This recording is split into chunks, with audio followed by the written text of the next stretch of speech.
2025 से शुरू हो जाएगा, हो सकता है 2026 तक, 2025 और 26 में। आपने कहा कि ईसाई धर्म से पहली बार कोई चुनाव लड़ने आ रहे हैं। हम कोई ईसाई धर्म, कोई हिंदू धर्म, कोई मुसलमान धर्म के आदमी नहीं है।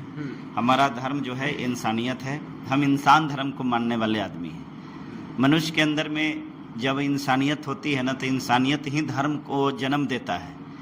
हम अगर ईसाई अपने आप को कहते हैं तो जाति धर्म वर्ग के अंदर में हम बढ़ जाते हैं। ये जो भावनाएं हैं, इसी भावनाओं को मिटाने के लिए, इसी प्रकार की भेदभाव को, इसी प्रकार की खाई को पाटने के लिए मैं विधानसभा में जाना चाहता हूँ। आज जो देश दोस्तों, आज हम बात करने वाले हैं यानी जहानाबाद का जो पास्टर हैं उनको ऊपर बात करने वाले हैं। तो आप लोग इस वीडियो को देख सकते हैं कि जो जहानाबाद का पास्टर हैं उन विधानसभा यानी चुनाव लड़ने वाले हैं। आप लोग इस वीडियो को हाँ एकदम सही देख रहे हैं। जहानाबाद का विधानसभा से पास्टर इसी आकृति मैदान में बोले हैं, यानी एक पास्टर हैं, उनके बारे में आप लोग जानते भी हैं लेकिन कुछ लोग नहीं जानते हैं। तो आप लोग इस वीडियो को जान के जागरूकता को आप लोग समझ सकते हैं और ये समझ सकते हैं। जहानाबाद का विधानसभा क्षेत्र में इस बार एक नया चेहरा आने वाली है, चुनावी मैदान में उतरने जा रहा है। यानी पास्टर इसी स्क्रिप्ट पहले से ही धार्मिक और सामाजिक कार्यों में सक्रिय है। यानी पास्टर इसी स्क्रिप्ट अब राजनीति में कदम रखने जा रहे हैं। उस वीडियो को हम दिखाने वाले हैं कि जो जहानाबाद का पास्टर है यानी प्रतिनिधि है, हमारा एक ही धर्म है और वह इंसानियत पास्टर साहब ने कहे हैं कि आज देश में जाति धर्म और वर्ग के नाम पर राजनीति ने लोकतंत्र को कमजोर कर दिया है और इसी भेदभाव को मिटाने के लिए वे विधानसभा तक पहुंचना चाहते हैं। जब कोई व्यक्ति अच्छाई के रास्ते पर चलता है, जब उसके जीवन में अच्छाई और ईमानदारी आती है, वही स्वर्ग है। लेकिन जब कोई पाप करता है, नाश करता है, व्यभिचार करता है, वही नर्क है। राजनीति में अच्छाई और इंसानियत लाने के लिए मैं मैदान में आ रहा हूँ। पास्टर इसी संस्कृति होने आगे कहा कि धर्म का अर्थ अच्छाई है, न कि विभाजन। उसका उद्देश्य समाज में समानता और भाईचारा लाना है। उन्होंने स्पष्ट कहा है कि हम किसी विशेष धर्म या जाति के वोट नहीं चाहते, बल्कि जनता से अपील करते हैं कि जाति और धर्म छोड़कर राष्ट्र के हित में वोट करें। उनके पूछा गया कि वे किस पार्टी से चुनाव लड़ेंगे, तो उन्होंने कहा कि हमारी विचारधारा न तो एनडीए से है और न ही इंडिया गठबंधन से। हम बहुजन समाज से जुड़े विचार पर चलते हैं। इंसानियत, सच्चाई और ईमानदारी हमारे मूल्य सिद्धांत है। उन्होंने बताया कि कुछ बहुजन विचारधारा से जुड़े दल उसने बातचीत है कि और बहुत जल्द पार्टी की घोषणा भी की जाएगी। इसी संस्कृति ने कहा कि उन्हें परमेश्वर ने सब कुछ दिया है, घर गाड़ी साधन, लेकिन वे उन लोगों के लिए लड़ना चाहते हैं जिनके पास झोपड़ी तक नहीं है, जो रोजी रोटी के लिए ही संघर्ष करते हैं। हमारा उद्देश्य राजनीति से धन कमाना नहीं, बल्कि पीड़ित और शोषित की आवाज बनाना है। पास्टर साहब ने अंत में देश के मतदाताओं के अपील की है, यह देश न हिंदू का है, न मुसलमान का है, न मसीह का है, यह सभी का देश है। अगर देश को बचाना चाहते हैं तो इंसानियत की राजनीति को चुनिए, जाति और धर्म की दीवारें तोड़िए, संविधान की रक्षा कीजिए। आप लोग इस वीडियो को देखिए कि जो पास्टर हैं उनने अपना आवाज़ उठाए हैं और राजनीति में आने के लिए बात कर रहे हैं। तो आप लोग को इस वीडियो कैसा लगा और पास्टर जी का बात आप लोग को कैसा लगा, तो इस वीडियो को बहुत से बहुत शेयर कीजिए, क्योंकि बहुत लोग जो हैं इन बातों से मुकर रहे हैं। लेकिन आप लोग को इस वीडियो जरूर शेयर करना चाहिए सभी को। जय मसीह की। चलिए कुछ और हम पास्टर साहब के वीडियो दिखाने वाले हैं, जो हकीकत लाइव वीडियो है, कुछ चैनल से चला गया है, उस वीडियो हम दिखाने वाले, आप लोग देख सकते हैं। इसमें देख रहे हैं कि जाति के नाम पर, धर्म के नाम पर, वर्ग के नाम पर जिस प्रकार से देश में आतंक बढ़ा हुआ है, ये देश को खोखला कर रहा है, लोकतंत्र को बर्बाद कर रहा है, संविधान को नष्ट करने पर तुला हुआ है। इसका वजह सिर्फ एक ही है, ये जाति, ये धर्म, ये मजहब, ये ऊंच नीच का भेदभाव।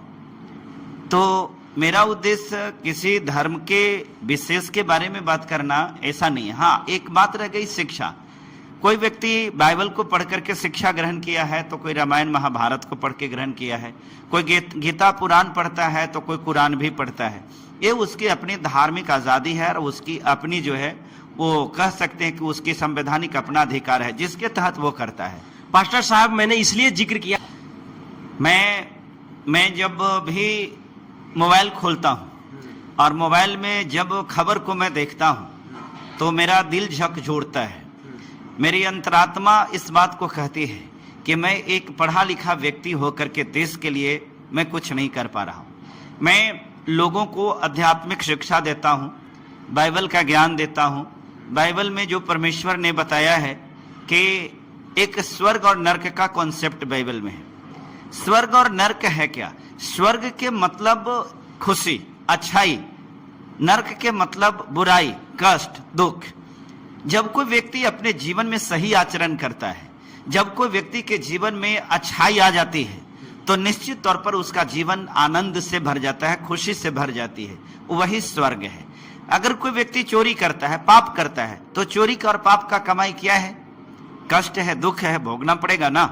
लेकिन वही कोई व्यक्ति इस प्रकार के चोरी करना छोड़ देगा, नशा छोड़ देगा, पाप छोड़ देगा, व्यभिचार छोड़ देगा, तो उस व्यक्ति के जीवन में अपरंपार खुशी आएगी, आनंद से उसका जीवन भर जाएगा। तो मैं इन मार्गों पर ही चलने वाला व्यक्ति हूँ। धर्म मेरे लिए अच्छाई है, मेरे लिए धर्म का मतलब अच्छाई है। खास करके विधानसभा में आने का मेरा दो उद्देश्य है। पहला उद्देश्य ये कि ऊंच नीच का भेदभाव, असमानता का जो भेदभाव है, इसको मिटाना बहुत जरूरी है।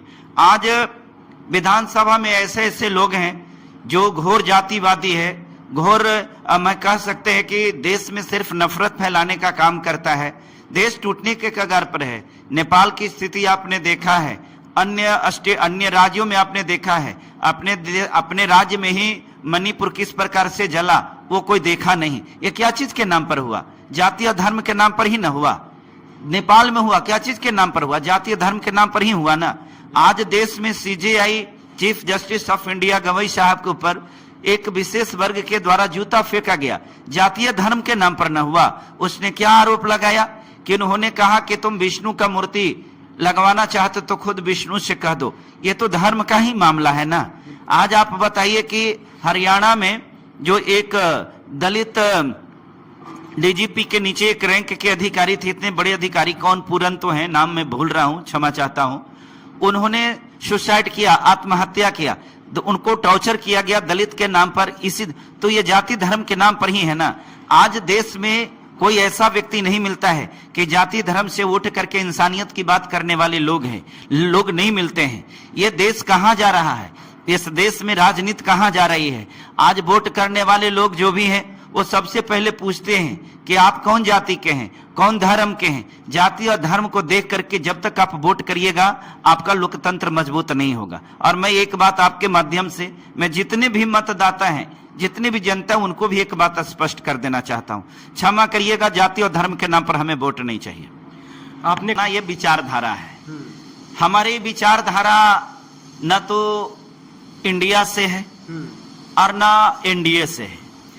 एनडीए जिस प्रकार का विचारधारा आइडियोलॉजी लेकर के चलता है, वो एनडीए के मतलब हम भाजपा मानते हैं।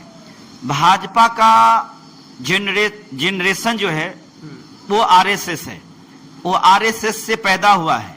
आरएसएस के द्वारा देश में भिन्न भिन्न प्रकार के ऐसे ऐसे संगठन को खड़ा किया गया है जो आज देश में धर्म के नाम पर गुंडागर्दी कर रहा है। कहीं किसी के जो धर्म स्थल है उसको जाकर के खास टारगेट करके उसको निशाना करके उसको तोड़ रहा है। उस धर्म के मानने वाले लोगों के साथ में मारपीट कर रहा है, उसके साथ में शोषण जुल्म अत्याचार कर रहा है। ऐसा क्या जरूरी पड़ गया?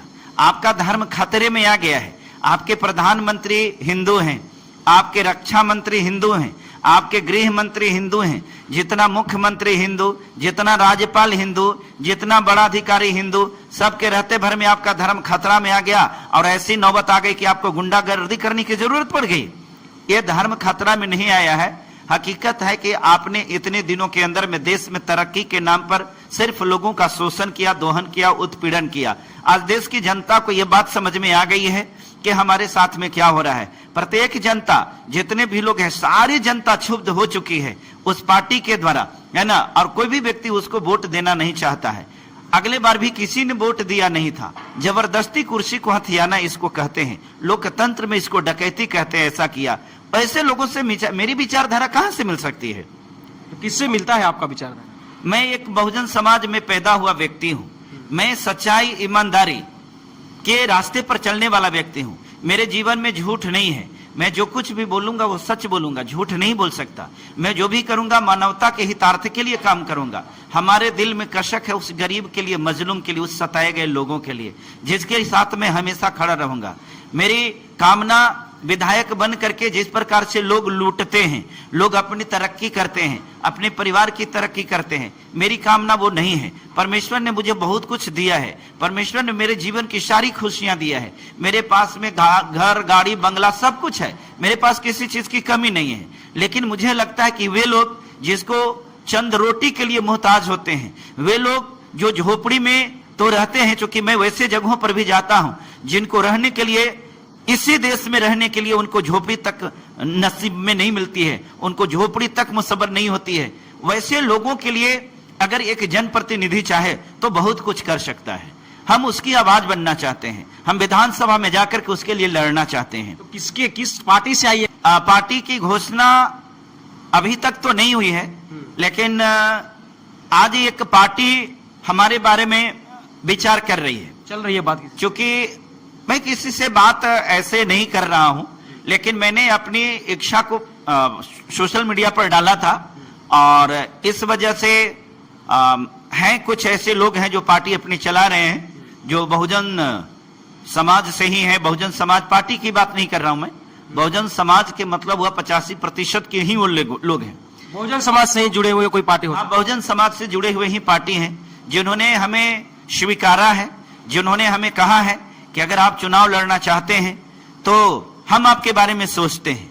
और आज उनकी बैठक है, उस बैठक में मुहर लगेगी और आज ही आपको घोषणा भी होगा कि हमें टिकट मिलती है। अच्छा, मैं कोई मसीही से, कोई हिंदू से, कोई मुसलमान से, इससे नहीं, हम भारत के जनता से अपील करना चाहेंगे कि आप इन नेताओं के फेर में धर्म, जाति और नाम के ऊपर मत पड़िए।